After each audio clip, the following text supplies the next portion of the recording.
What's up, guys? Welcome back to the channel. A little bit different of a video today. We have a whiteboard. I think I've done maybe 1 or 2 videos like this over the past 5 years. Just changing it up a little bit. I'm not saying this is going to be a regular thing. It won't be a regular thing. If you're into this type of thing, let me know down in the comments below. I can make more of them. But in my mind, this is only a few times a year that I will ever be making a video such as this. But I had a lot of people asking me questions about the food plots that we planted over the weekend from last week's video, and they didn't quite understand what I was talking about. So I'm going to draw what we did out on the food plots and how we designed it and why we designed it, and I'm going to draw a layout of our property a little bit within 100 yards of the food plots, where the bedding is, travel routes, and exactly how we did it. So bear with me. I'll try to keep the video under 10 minutes or so. So hope you guys follow along. Any questions, leave them down below. All I have is black marker, so I will draw out and spell out exactly what we planted and why. So here we go. Bear with me. So our food plot is pretty much rectangular. So here's our food plot. It kind of goes like this, comes back around, okay, goes here, goes back up. That's pretty much our food plot right there, how it's laid out, the shape of it. And it's roughly, we're going to do food plot 3 acres. It's roughly a 3-acre food plot. Right here we have screening that we planted. I told you guys about. This is screening. We planted this with Incognito. Incognito is a mixture of Egyptian wheat, some sorghum, different varieties, 3 or 4 different varieties in that mixture, to where you have different ones, different growth stages, different stability levels in that mix, so it helps hold each other together. I have great information on the channel that you guys can look at as far as planting any sort of Egyptian wheat. I lay it out step by step. Actually, if you go to the home page of my channel, it's the home video of my channel you guys can look at. So we have screening here. We planted that's roughly 10 yards wide by 40 yards or so long. So over here we have a little kill plot. This food plot is roughly 1/8 of an acre. We planted this in buckwheat and sunflowers again, just to build the soil over time. When we first got this property, all these areas that I'm talking about, the pH was about a 5.2. We have now brought that up to a 6.8, 6.7, 6.9 in some different locations throughout that field. And we built the organic matter up, we built the CEC up, and we've done this with rotations of buckwheat, sunflowers, soybeans and clovers and things like that. And we've worked all these different organic materials back in the soil to build that organic matter up and build the CEC up. So our goal was, in the long run, to where we would need less fertilizer, because fertilizer is very expensive. So if you can build up your CEC over time, 2, 3, 4 years, you need very little fertilizer, and that was the case this year. We did add some triple 19, some triple 10, and some 0060. That's what was lacking, a couple 100 pounds throughout this entire field, which is very minimal. And usually when you have a granular fertilizer and you're feeding the soil and the plants, you have to go at such a high rate, because the soil can only hold so much with low CECs and low organic matter levels. That soil can only hold so much. So you can sit there and add all this fertilizer, 400 or 500 pounds an acre, and it's not utilized. So you're throwing your money in the dirt, and you're wasting a lot of money because of runoff and weak CEC levels, and it just washes right through the soil. So over here about right here, we have a tree stand. Over here, we have a tree stand. Okay? Over here,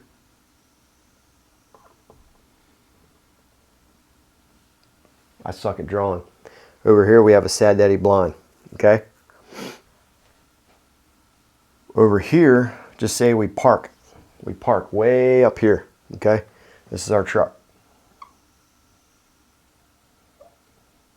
That's our vehicle that we park at. We have a trail, old logging road that comes down through here, comes down into this point here. So we can walk in and out of this. We don't disturb any bedding. We don't disturb any deer. Over here, we have a bedding area. This is bedding. Okay, we created this bedding area with dropping trees, hinge cutting a few trees, and we created a travel route from here. Kind of goes like this, and it comes out. We actually have a ground blind right here. Okay, so the deer come back and forth through this bedding to this food plot. Most times when they come through this food plot, they work their way up through here. They come around the screening, and then they go out into the bigger field. Okay, so that's our bedding to food, kill plot to main food source. Down here we have another bedding area. Okay, this is bedding as well. Okay, over here we have another bedding area. Okay, this is the same. Two bedding areas. They come out of here with a travel route. They come into the food plot. They come out of here with a travel route into this food plot. We created these. There was deer trails there already, but we created, these travel routes for the deer to make it a little bit easier for them to access the area. The easier it is to access the path of least resistance, the easier it is that the deer will, funnel to these spots. Now over here, we eliminate this. That's just deer coming in there. What we did this year, okay, we took clover and planted it right along this edge like this. This is clover. Roughly a half acre of clover. Mainly because on this side, this is the woods line, mainly on this side, it was very rocky because we took a skid steer in there and we bulled it, pushed all these trees out the way, and it was very rocky, and it's also kind of on a hill. It goes down this way. The hill goes down this way, and it's just weird to disc it, the way it's shaped, and kind of the lay of the field there. It's just very weird to disc it, and it doesn't make sense to keep discing it. So we planted this in a perennial clover from Domain Outdoors. Now that we have that done, we took a screen incognito and we went from here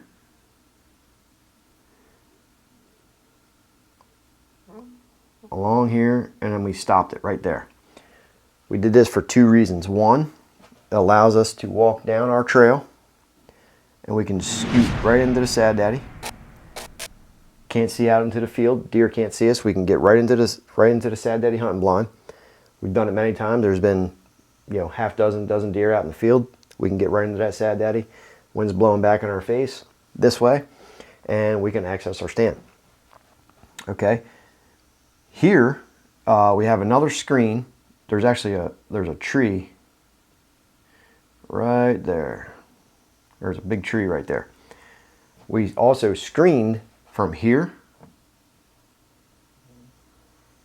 Kind of went like this. Okay, there's a bedding area right there.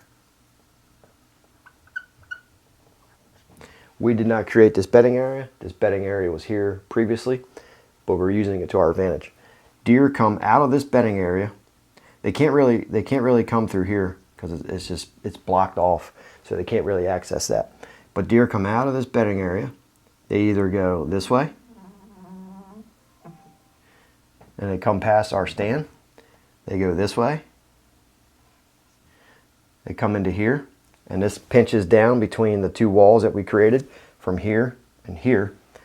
They're going to come into this clover plot, and it sets up a bow stand that I have right here. When deer come out of these bedding areas, here, here, or here, they come through the travel route, they come up through these bedding areas, through this kill plot, through this travel route into here, they come right in through this clover, boom. When they come through the clover, they're passing one stand, they keep going, boom, they pass another stand right there. This right here is our #1 stand with success. The reason being is because everything funnels this way past this stand.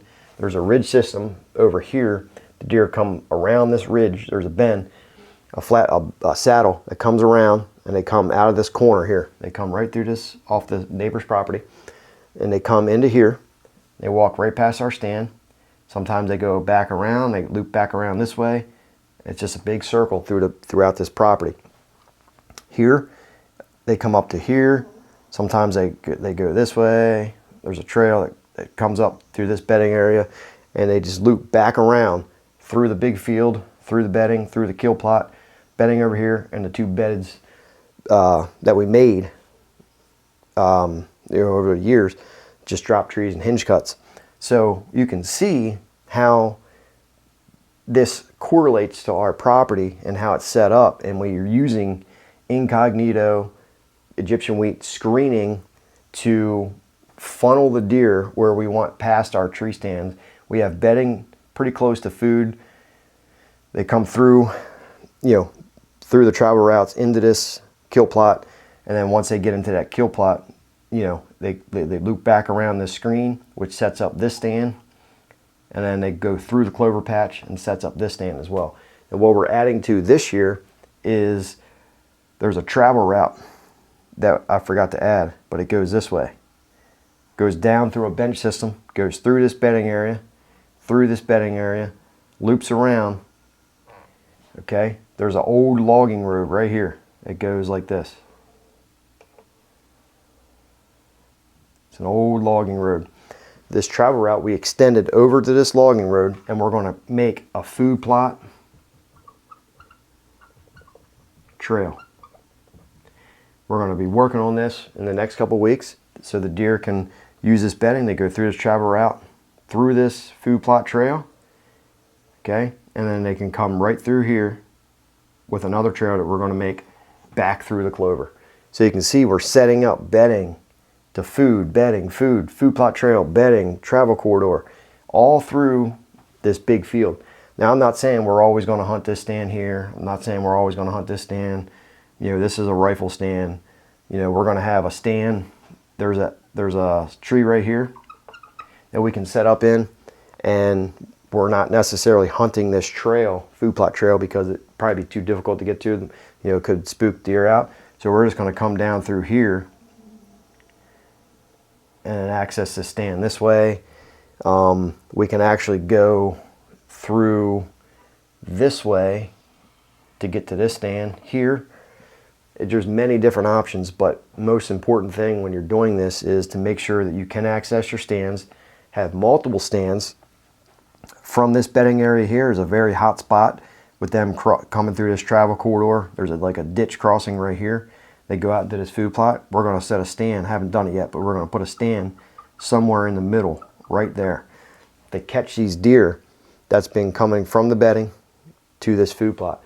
Now currently, our food plots are growing. There's not much food here. I don't really care about the pattern of use right now because crops are changing, and we're planting, we're disking, and the food plots are going to change over the next few months.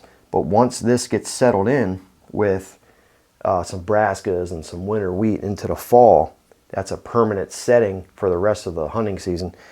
It's going to be a permanent travel route. There's going to be food here year round, all through the hunting season. All this is going to be brassicas and winter wheat, and this is going to stay clover, which is going to set up, perfectly with this combination. It's going to set us up for turkey hunting. But hopefully, through all this scribble scrabble, you can see what we're talking about and how we're just connecting the bedding to the bedding through travel routes and the kill plot, a food plot trail, and setting up the field. And planting the buckwheat and sunflowers is not necessarily to feed the deer. It's just there, yeah, the deer are going to eat it, but it's mainly there just to, you know, so we don't have bare soil. You're protecting the soil. You're preventing weed growth. You know, say mid-August, we're going to come back in here and we're going to disc all this back up again, turn all that buckwheat back in, and we're going to plant brassicas. And we're putting a bunch of annual clovers in there. That way the annual clovers come back in the spring for turkey hunting. So any questions, guys, let me know. Like I said, this is not going to be a regular type setup, but let me know what you think about this. If it helped you understand anything better, let me know in the comments. You know, I can do more of these if you like. If not, then I won't do them. But I just thought it'd be something different. It's raining out right now. So hopefully this helps you, and I'll see you guys on the next video.